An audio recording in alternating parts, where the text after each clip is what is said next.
हमारे कितने नौजवानों के लोगों के अंगूठे रोज काटे जा रहे हैं। हमारा लड़का किसी भी प्रतियोगी परीक्षा में टॉप करता है, रिटन में लिखित में टॉप करता है, टॉप 10-20 में सम्मिलित होता है, लेकिन साक्षात्कार में उसका नंबर काट करके नाकाबिल कहा जाता है, तुम काबिल नहीं। इन सभी बिंदुओं पर ऐसे महापुरुषों के आयोजनों के अवसर पर हमें इन बातों पे ज्यादा विचार करने की जरूरत है। अभी हमारे पूर्व वक्ता ने बताया इनके बारे में, भक्ति के बारे में वैसी चर्चाएं होती हैं। इसके बगल में बैठे हैं हमारे संत शिरोमणि रविदास जी का संघर्ष नाम लिख लीजिए, वो भी बोले कभी स्वर्ग नरक की परिकल्पना के लिए नहीं था, उनका नाम लिख लीजिए।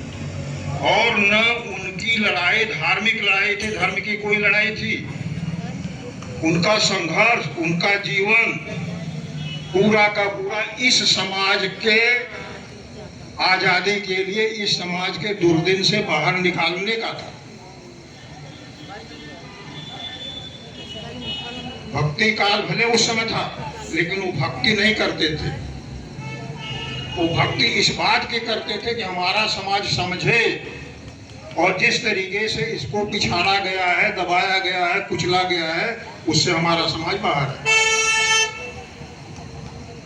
उसके लिए जीवन पर्यंत इन्होंने प्रयास किया। तथागत बुद्ध से लेकर के संत रविदास, कबीरदास जी, चोखा मेला, तमाम ऐसे लोग हमारे संत हैं जिन्होंने अपने प्रयासों से इस समाज के लिए संघर्ष किया है। देखिए वहाँ लोग खड़े और ढोल मजीरा ले करके वो प्रार्थना नहीं किया करते। भाई लोग से कब से हमें आपको स्वर्ग में जाने का रास्ता नहीं दिखाते थे।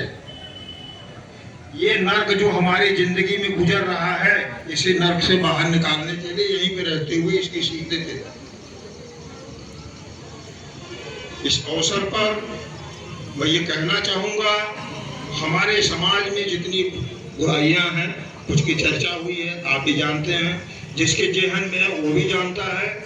इनसे बाहर निकल करके हमारे पुरखों ने अपने समय में जो संघर्ष करके हमें हक अधिकार दिया है, उसको बरकरार रखते हुए अपने समय में कुछ और हक अधिकार जोड़ करके हमें अपनी आगे आने वाली पीढ़ी को देने की आवश्यकता है।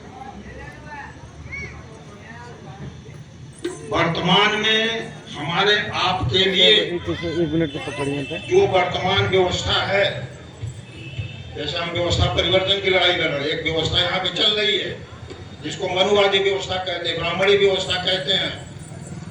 हमें संघर्ष से, अपनी शिक्षा दीक्षा से अपने समाज को जागृत करके इस व्यवस्था से निकलने की जरूरत है। वर्तमान की स्थिति यह है कि वो व्यवस्था तो चली रही है, सरकार भी कई बार से उसी व्यवस्था वालों की बन रही है, इसलिए हमारे समाज के ऊपर दोहरी मार पड़ रही है। हमारे आरक्षण खत्म किए जा रहे हैं। जरूरत पड़ने पर हमें मुसलमानों से लड़ाया जाता है कि हमारा दुश्मन मुसलमान है। हमारे समाज को ये सोचने की जरूरत है कि क्या कभी हमें कोई हक अधिकार जब मिलने लगा, मंडल आयोग की वजह से बाबा साहब ने हमें कुछ अधिकार दिया, तो क्या कभी मुसलमानों ने विरोध किया कि यह हक अधिकार इनको नहीं मिलना चाहिए? विरोध किसने किया? यही 3.5% जो अपने को श्रेष्ठ कहते हैं, बाहर से आए हुए जो आर्य ब्राह्मण हैं, हर अवसर पे इन्होंने विरोध किया।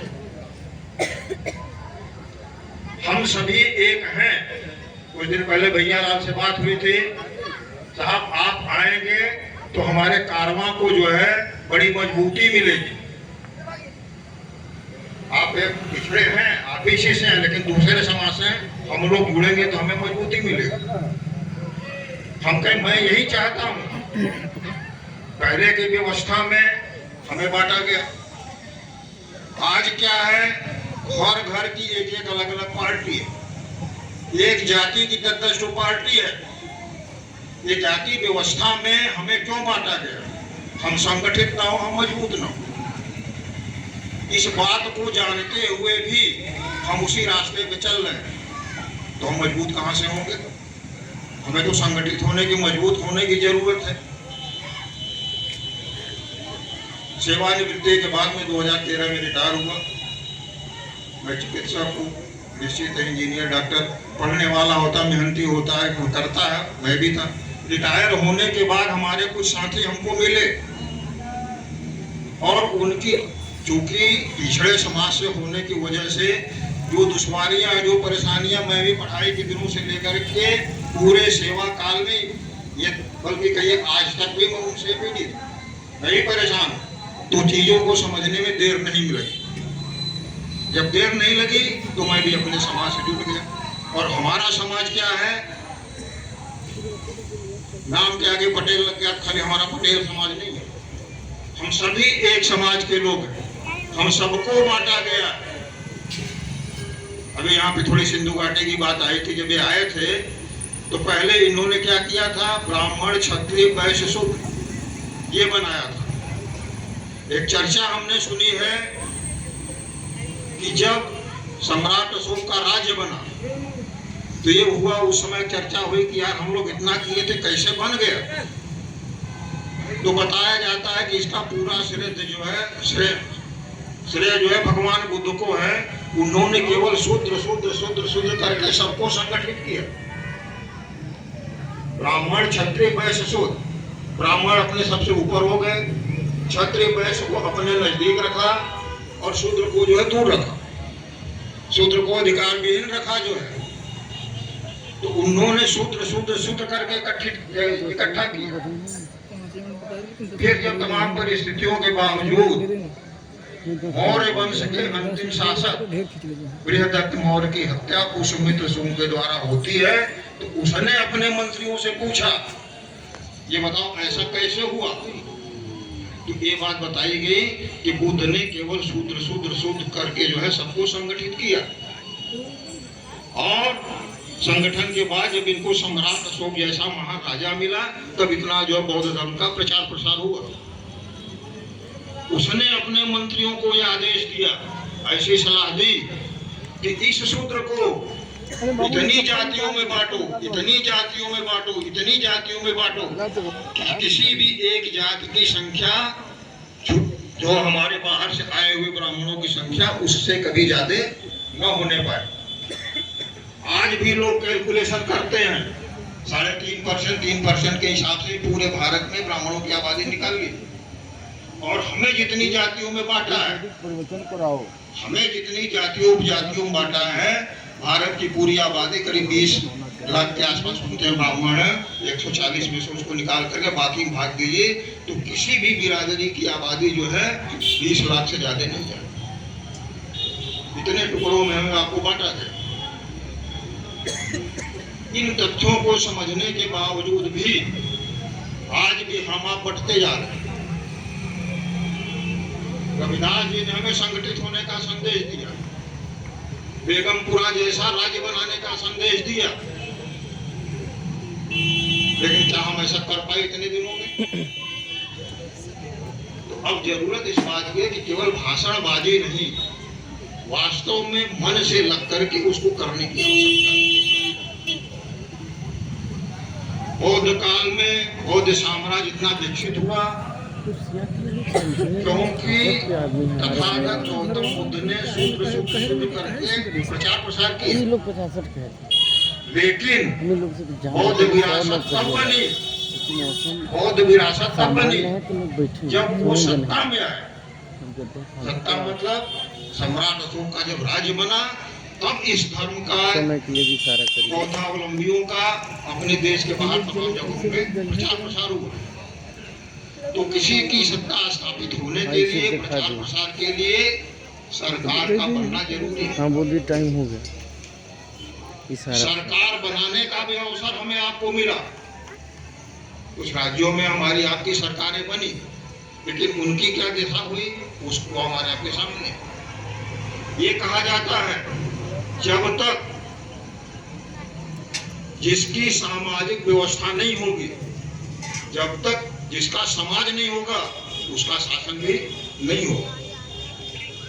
पहले हमें व्यवस्था परिवर्तन करके, देखिए व्यवस्था परिवर्तन सत्ता परिवर्तन नहीं है। सत्ता तो कई बार बदली लेकिन व्यवस्था नहीं बदली। अगर यूपी को ही मान लिया जाए, बिहार को ही मान लिया जाए तो सत्ता तो बदली लेकिन क्या व्यवस्था बदली? व्यवस्था उसी हाथ में रही और उसी के हिसाब से हम आप चलते रहे।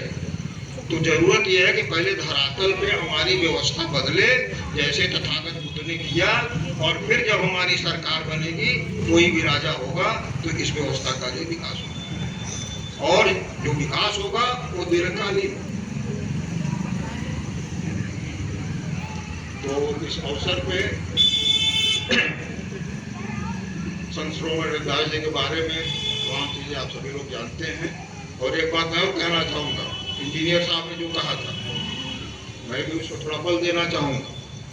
ये जो व्यवस्था है, जब हमारे आप में कोई नेक आदमी आता है जो समाज का कल्याण करना चाहता है तो पहले तो वो समाज नकारता, उसको मान्यता नहीं देता है, विरोध करता है, मिटाने की कोशिश करता है, और जब मिट नहीं पाते हैं तब अपनाने की कोशिश करता है, हमसे आपसे छीनने की कोशिश करता है।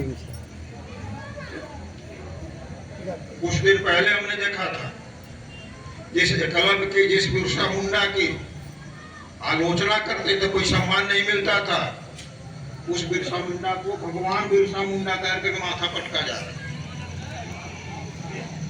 संसद में घुसते समय शहर भटक करके जो है बाबा जी को पूजा जा रहा है। ये दिखावा है, हमसे छीन करके, हमसे छीनने की कोशिश है। तो हमें इन चीजों को भी जानने की जरूरत है, समझने की जरूरत है, और इस हिसाब से हमें अपने समाज का निर्माण भैया से कहते 50 कुर्सी ले आ रहे हैं, कुर्सी में बहुत दिक्कत होता है। लगभग आधा घंटा होगा। मौका दिया, अवसर दिया, और मैं ऐसा महसूस करता हूँ आपने ध्यान से सुना भी है, उसके लिए आप सभी का आभार।